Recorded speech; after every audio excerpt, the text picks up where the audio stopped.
clean this top bit and I'll call it there. For this at least. Yeah, what else did I want to talk about? I wanted to talk as well about this thing that's going on with a manga, which has been really fucking funny for me to watch. No, not the manga, so I haven't fucking been watching this bloody thing. But it's a situation that's been really fucking funny.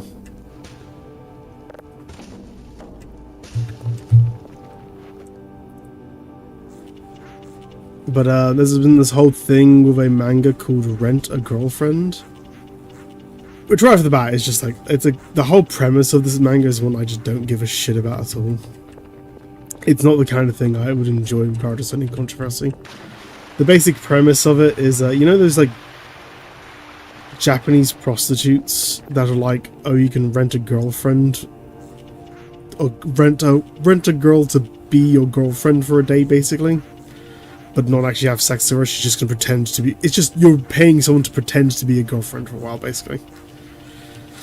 Well, the manga is basically about a girl like that.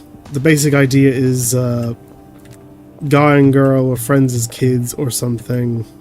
They got separated and then they found each other again, but she's working at one of those rent-a-girlfriend places, and now they're just like reconnecting and rekindling or something like that. Again, like I said, I have not read it, so regards to like the actual plot, to take my word for a grain of salt. Although I will say this is not a new manga at all. This is a manga that's been going on for like 300 something chapters. It's a big one. It's like a really big one. And I that's not exaggerating. I think it's like 340 something chapters, if I remember correctly. That'll do for that, I guess. For now. I'm half expecting to see like a little bleep blorp go beep beep beep beep beep across the screen like that or something. The fact that I'm not seeing them is kind of making me more anxious for some reason. Oh, they've all left. Awesome. Anything at right? No. Okay. But with this whole thing, the rent-a-girlfriend, it's 300 chapters of them getting to the point where he's basically been renting out her prostitution services, basically to pretend to be his girlfriend, while they actually try to rekindle their relationship and actually try to, you know, become like fall in love with each other proper, and it's all romantic and it's kind of weird. First of all, I just do not like the premise. I do not like the premise of, oh, I'm going to pay for a prostitute until she's actually my girlfriend kind of thing. That is just a fucked up premise. I do not agree with it at all. I'm just enjoying my drink. But a thing happened now. It's nearing the end of the actual manga, and it got to the point where we've now reached the big question where the guy actually asks the girl out. I might as well just keep watching while I'm here, not doing anything else.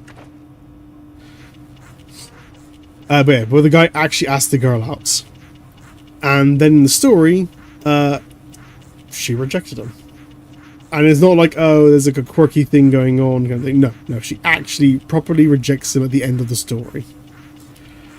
And for a thing that's been building up, a romance thing that's been building up to a failed romance, like 300 chapters, like it gets people thinking, what the fuck is going on? That is kind of a big, like, what the fuck kind of thing.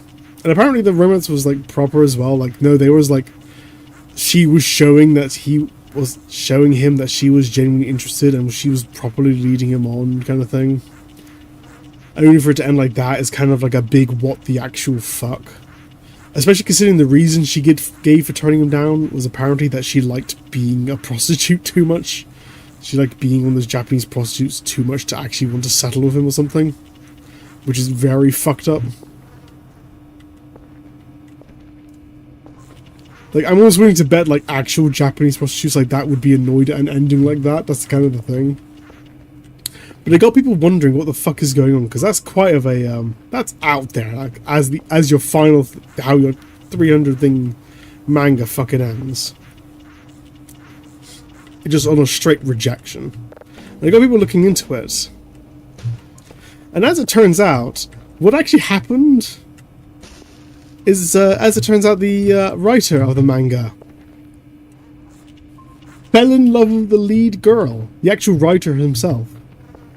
Despite the fact that the writer himself has a wife and child. Two children, if I remember correctly, actually. Like, he has a wife and... Oh, no, water. He has a wife and children. But he fell in love with the lead girl of his own manga. But he couldn't project himself through the main character, which is, you know, the whole point of the main character in a lot of these romance things, if it's a male main character at least, is that he's kind of supposed to be a generic stand-in for whoever's reading it. Like, that's just kind of like a common trope in stories. That's why a lot of male main characters tend to be kind of boring. Because it's supposed to be a mental stand-in as opposed to their own character. But because the writer failed to do that with his own main character, he then didn't want his own love, the lead girl, to be taken away from him by the fictional main character he wrote. So he's written the lead girl rejecting the fictional character so that he can pretend to have a relationship with the main character instead. That's a weird angle you coming in from. And it's gone to the point where he literally, like, from my gather, he's either gotten an empty building, he's either bought like a new place or a new home or something, and he's literally taking pictures of the house and then drawing the lead girl into the house. So he can, like, pretend to be, like, on romantic dates and be sleeping with her and such, as he draws her into his life. And so basically the writer cucks the entire the main character of his own manga and the audience who were reading it, just so that he could have his fictional girlfriend, who again is a prostitute. Like, you invented this girl. I almost understand falling in love with your own character, like, because, like, you've made them to be idealized. Like, that's a thing. That's a thing that actually does happen. Like, people do it all the time. Writers do it all the time. Guy and girl writers do that a lot. But usually they're like aware of reality enough to, like, not have it, like, ruin the story or whatever. Kind of like how the writer for One Piece, he's basically fallen in love with Nami, the main girl from One Piece. Partly because he met his wife and she was a Nami cosplayer. So, like, he basically might as well have married the actual Nami as far as he's concerned. But he's not destroying his own manga over that, though apparently there are some iffy stuff going on here and there. The manga itself is not being destroyed because he likes his own character.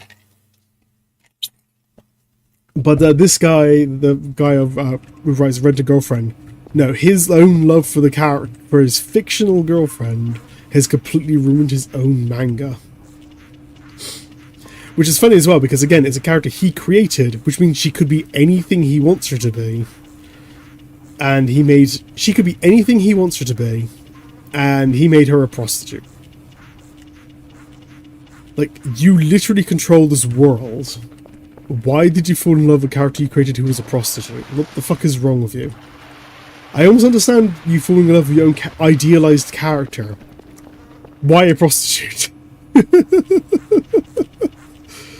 there's also got a lot of people talking about it, how this is, as a result, kind of accidentally become a weird masterpiece. I don't agree with myself, but I'm going to, like, show what the arguments are. About how you cannot, like, buy a girl out, or, like, it's a masterpiece about not throwing everything you have to a girl, because apparently the main character spent a shit ton of money on the girl as part of this whole thing. Just hearing things. Like, he apparently spent, like, a shit ton of money on her, taking her places, making her dreams come true, and then she still rejects him at the end. So the whole thing is like a masterpiece of a cautionary tale. I don't agree with it being a masterpiece because it's like 300 fucking chapters long. That's kind of like missing. Cautionary tales don't really work like that when they're that fucking long and require you to be carried along the entire way. Because now that the ending is out, there's no reason to ever, like, pick it up again.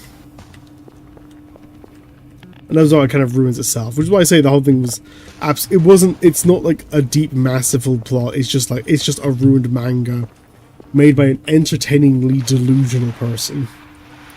And I personally, I find the whole thing just fucking hilarious. Though I do sympathize. Like, if I was reading, like, something, and then the writer fell over the character and ruined his own story because of his own love of his own fictional character, I would be fucking annoyed as well.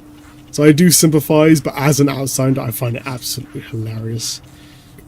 That it is a thing. That's just funny.